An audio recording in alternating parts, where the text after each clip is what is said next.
अस्सलाम वालेकुम, welcome to my channel. तो आज की इस वीडियो में हम देखेंगे कि हम अपना मोबाइल घर बैठे पीटीए से कैसे अप्रूव करा सकते हैं।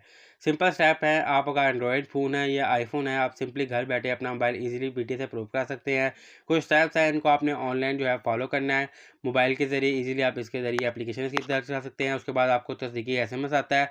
आप एसएमएस के ज़रिए आपको एक फ़ीस और एक कोड बताया जाता है। आप फ़ीस और कोड पे करते हैं तो ईज़िली आपका मोबाइल जो है वो पीटीए अप्रूव हो जाता है। मैक्सिमम इस टाइम में जो है 1 से 2 दिन का टाइम लग सकता है। तो कंप्लीट प्रोसेस आपके साथ इस वीडियो में मुकम्मल तौर पर शेयर करूँगा, ए से लेकर ज़ी तक। तो जो लोग भी चैनल पर न्यू आ रहे हैं, काइंडली चैनल को सब्सक्राइब कर लीजिएगा और बेल आइकन को प्रेस कर लीजिएगा।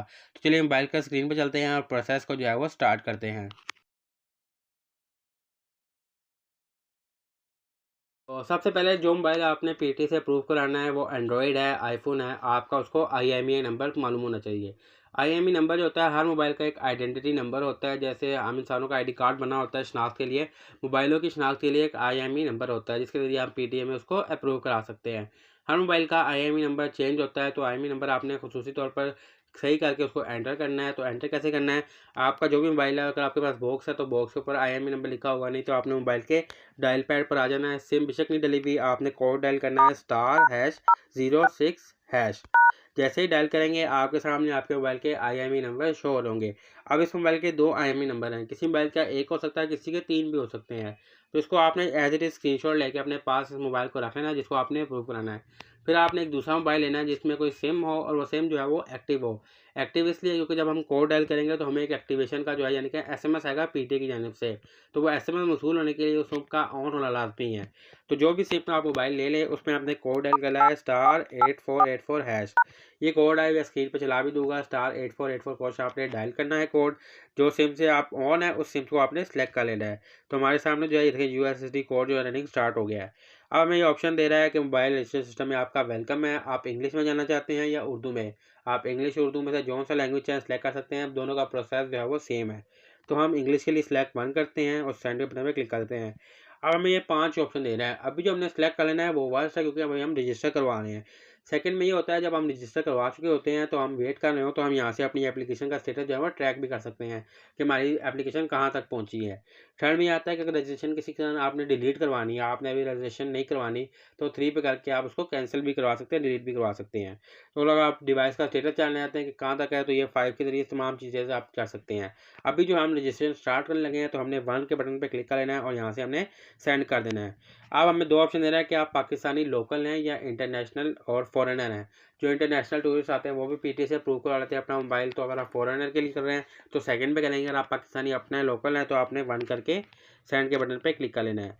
जैसे ही सेंड पे क्लिक करते हैं फिर हमें 2 ऑप्शन देना है, मोबाइल रजिस्ट्रेशन लोकल या इंटरनेशनल। यानी कि जो ओवरसीज़ पाकिस्तानी आते हैं वो अपना मोबाइल रजिस्टर कराते हैं तो उनके लिए 1 ऑप्शन है। और आप लोकल हैं, अगर आपके पास यहाँ का सीएनआईसी है तो यहाँ से आपने सेकंड पे करना है। जिनके पास पासपोर्ट बना हुआ है वो पासपोर्ट डालें। पासपोर्ट पे ये होता है अप टू 20% तक डिस्काउंट मिल जाता है, कईयों को 10%, कईयों को 15%। वो आपकी इंटरनेशनल ट्रैवल हिस्ट्री भी होता है कि कितना आप जो है वो ट्रैवल किए हुए हैं। तो अगर आप लोकल हैं तो आपने 2 कर लेना है, अगर आपके पास पासपोर्ट है तो आप 1 भी कर सकते हैं। ये करने के बाद आपने सेंड कर देना है। फिर आपने यहाँ पे अपना 13 डिजिट्स का पासवर्ड जो आईडी कार्ड नंबर जो है वो यहाँ पे एंटर कर लेना है। जैसे आईडी कार्ड नंबर हो गया आपने 13 डिजिट्स का, आपने आईडी कार्ड यहाँ पे एंटर कर लेना है। ये हमारा आईडी कार्ड नंबर एक तरीके से आईडी कार्ड नंबर हो गया। ये करने के बाद आपने यहाँ से सेंड बटन पे क्लिक कर लेना है। अब हमें यहाँ पे आईएमईआई नंबर आ गया। जैसे मैंने आपको बताया था किसी का सिंगल हो सकता है, किसी का डबल और किसी का 3 भी हो सकता है। तो जौन सा भी आपका आईएमईआई नंबर है, अगर 2 है तो दोनों एंटर करने हैं, 3 है तो तीनों एंटर करने हैं। अभी हम 1 के लिए करते हैं। जैसे 1 हमारा आईएमईआई नंबर है तो हम यहाँ पे आईएमईआई नंबर जो है वो इस तरीके से जो भी आपका आईएमईआई नंबर है वो आपने एंटर कर लेना है। आईएमईआई नंबर में गलती नहीं करनी सिंगल वालों ने खास तौर पर, क्योंकि एक नंबर चेंज होने से आपके मोबाइल की रजिस्ट्रेशन जो है वो किसी और मोबाइल के साथ लिंक हो जाती है। तो किसी और का मोबाइल जो है वो फीस पे हो जाती है, तो वो आपके पैसे जो है एक तरीके से ज़ाया हो जाते हैं। पीटी यानी फिर रिफंड में भी जो है काफ़ी मसला मसाइल होते हैं। तो आपने आईएमईआई नंबर में किसी किस्म की गलती नहीं करनी। ये करने के बाद आपने सेंड कर लेना है। जैसे ही सेंड करेंगे, अभी यहाँ पे सर्विस अवेलेबल नहीं है तो यानी कि आपका यहाँ से सेंड हो जाएगा और आपकी एप्लीकेशन यहाँ से प्रोसीड होंगी। फिर आपको 4 एसएमएस जो है मौसूल होंगे, आपको स्क्रीन पे ये शो हो रहे होंगे। ये 4 एसएमएस आपको पीटीए की जानिब से आएंगे जिसमें आपके मोबाइल की डिटेल वगैरह लिखी होंगी, तमाम डिटेल, और इसमें खास तौर पे आपकी अमाउंट लिखी होगी कि इतनी आपकी फ़ीस है और ये पीएस आईडी है। जिसके ज़रिए आपने इसको पेमेंट करनी है। तो PS ID को आपने कॉपी कर लेना है। आप ईज़ी पैसा जैज़ कैश के थ्रू ईज़िली इसमें पे कर सकते हैं। मेरे पास जैज़ कैश है, मैं जैज़ कैश का प्रोसेस आपको साथ ही समझा देता हूँ। आपने सिंपली अपने जैज़ कैश के ओपन कर लेना, जैज़ कैश में चले जाते हैं। 1 मिनट, ये रहा हमारा जैज़ कैश, इसको हम ओपन कर लेते हैं। ईज़ी पैसा का भी सेम प्रोसेस है। आपने जाके गवर्नमेंट पेमेंट में FBR को पेमेंट करनी है, टैक्स पेमेंट करनी है। तो टैक्स पेमेंट में चले जाएँ, गवर्नमेंट में चले जाएँ, FBR में आपने पेमेंट करनी है। PS ID आपके पास आ गई है। अब जैसे हमारा ओपन हो गया, इसको मैं कर लेता हूँ लॉगिन यहाँ से।